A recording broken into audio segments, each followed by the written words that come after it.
Hello and welcome to Matador News. I am Vanessa Escalera. And I am Phillip Sugarman. CDC Director Thomas Frieden tells Congress today a multiple-level system is his top priority to protect Americans from Ebola threats. Congress is questioning the Ebola exposure restrictions on travelers from African countries to the U.S. Members of Congress are calling for the administration to impose a travel ban on those traveling to and from West Africa. 5 airports in the U.S. have started using infrared screeners to detect fevers. Nina Pham is being sent to a health isolation unit in Bethesda, Maryland.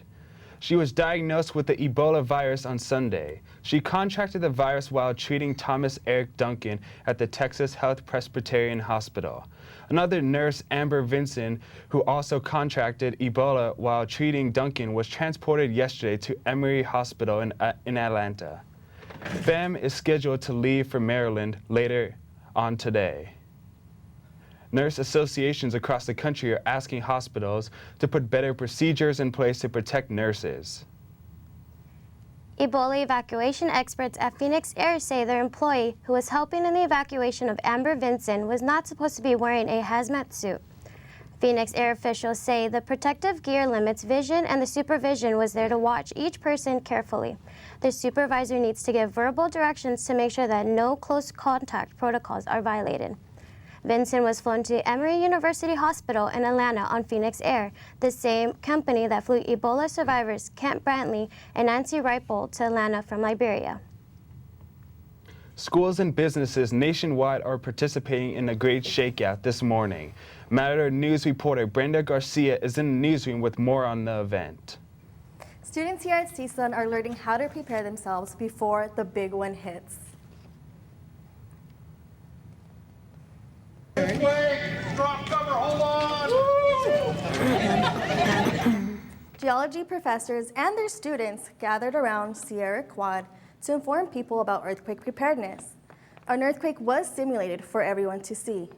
Getting a simple earthquake kit, which you can purchase at Home Depot or Osh or Lowe's Home Improvement, something like that.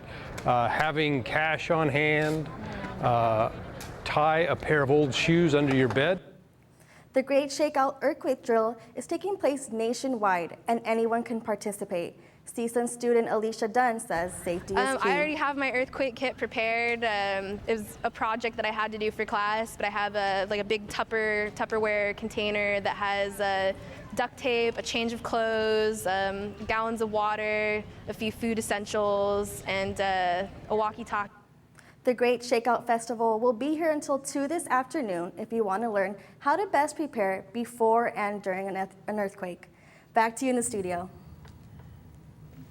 Pierce College will remain closed until further notice due to a threatening social media post. The campus was evacuated this morning. Officials say the post warned of a man with a weapon possibly appearing on the college campus. College administrators decided to close the campus while detectives determined the credibility of the threat. The college sent messages to students and staff advising them that the campus was being evacuated. LA Unified Superintendent John Deasy has resigned after reaching a settlement with the school board. LA Unified named Ramon Cortines as the interim superintendent today. Deasy is expected to receive about $60 60 days pay, which is roughly $60,000. Deasy's contract was to run through June 2016.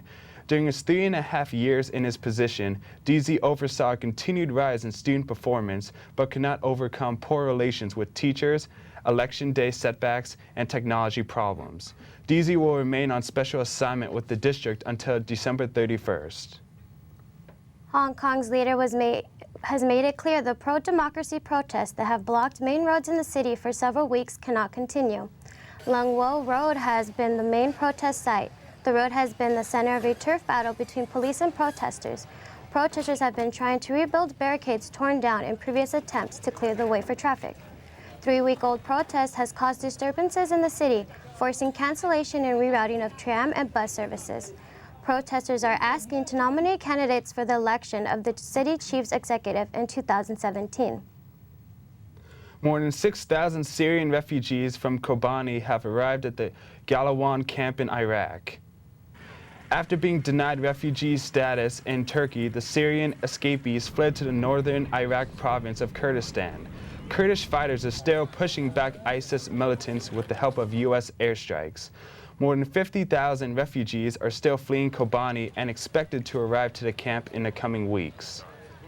Gunshots and explosions are still taking place in the southern and eastern streets in Kobani. Hurricane Gonzalo is on the path to hit Bermuda, moving at 125 miles per hour. The hurricane hit the Caribbean earlier this week, killing 1 person, injuring 12, and damaging homes. AccuWeather predicts the hurricane to cause power outages, flooding, and rough surf. Bermuda is now under hurricane watch. The National Hurricane Center says the hurricane will reach Bermuda tomorrow, but it is not expected to hit the U.S. coast. Several avalanches and a blizzard claimed the lives of 26 climbers in central Nepal and the Himalayas. Avalanches to the east and west of central Nepal have claimed 10 people, among them Canadians, Slovaks, and an Indian. The blizzard on the Annapurna circuit buried 2 Israelis, 8 Nepalese, and 2 Poles. Local officials say 26 climbers are still missing. Here's Angela Hoffman with the latest news in business. Thank you, Vanessa. Unemployment has dropped to its lowest rate in 14 years. The U.S. Labor Department says the number of unemployment applications fell 23,000 to an adjusted 264,000, the lowest since 2000. U.S. Labor Secretary Thomas Frieden says unemployment dropped for college graduates 2.9%. It also dropped even lower for people without a college degree. Employers are hiring more people but are cautious about filling full-time positions. Over 7 million people are employed part-time but are looking for full-time work. Although the job market is improving, consumers still remain cautious about overspending. And investors are also feeling jittery, their nerves making a wild ride on Wall Street this week. This morning, stocks were down as much as 200 points. At last check, the Dow Jones is at 16,126. That's down 15 points. Chrysler says it is recalling more than 900,000 cars and SUVs for problems that could cause fires. The recall is for models from 2011 to 2014, equipped with a 3.6-liter engine and a 160-amp alternator. The alternator can suddenly fail and cause a fire. More than 400,000 Jeep Wranglers were recalled. Chrysler officials say they are unaware of any injuries resulting from earlier problem. They say repairs are still under development. Now here's Cyndy Alvarado with your health news. As states crack down on prescription drug abuse, overdoses of heroin are increasing.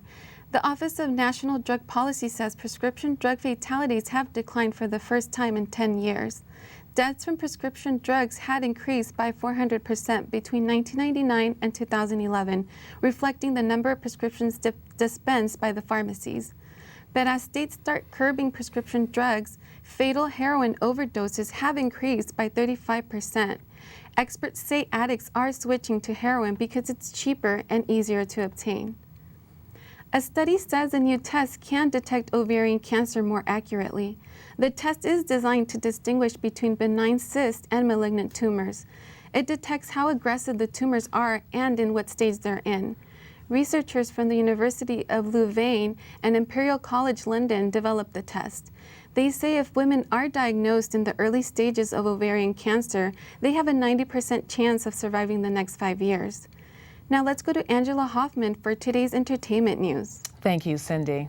Actress Elizabeth Pena has died. Her manager says Pena passed away from natural causes. She was 55. Pena is best known for her role as Sofia Vergara's mother in the ABC sitcom Modern Family.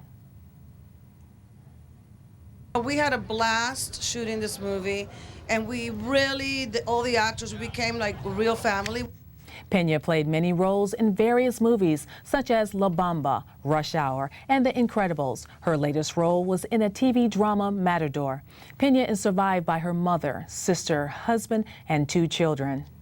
Are the Oscars trying to set a precedent? The Oscars have selected an openly gay host for the second consecutive time. Neil Patrick Harris, widely known for his role as teenager medical doctor Doogie Howser, will host the February 22nd ceremonies honoring film excellence. Ellen DeGeneres, last year's host, attracted the largest viewership in 14 years, but reportedly turned down the offer to reprise the role.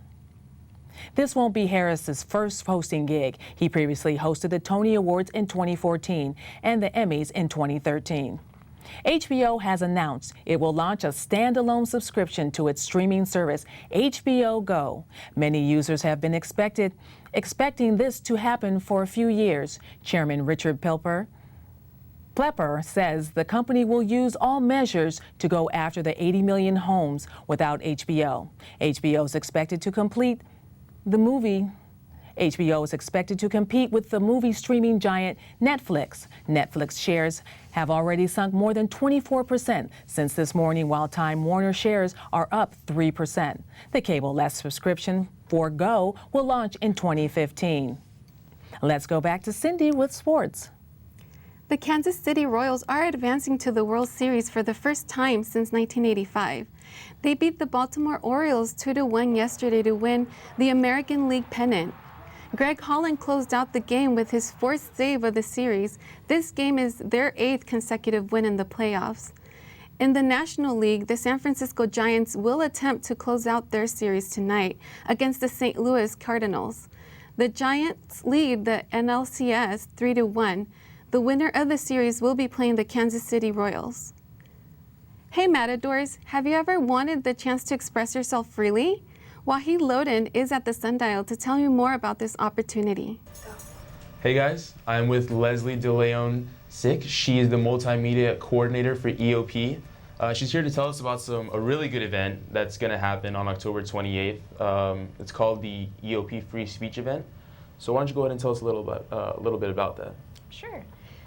First of all, thank you for having me.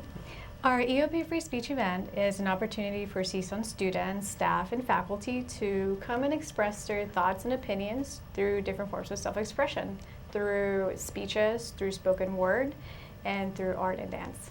Okay, so can you give us a little bit about the location and time of the event? Sure. Like you had mentioned, our event will take place Tuesday, October 28th, and it's going to happen from 11:30 to 2 p.m. It is going to be at Matador Square, and that's right up University Drive. And what does this event itself give students a chance to do? It gives the opportunity for us to acknowledge the privilege of free speech. At the program, we believe in this very important constitutional right.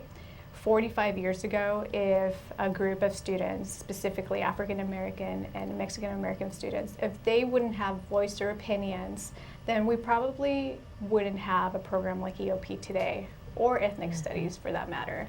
So we truly believe that this is a privilege and it should be celebrated.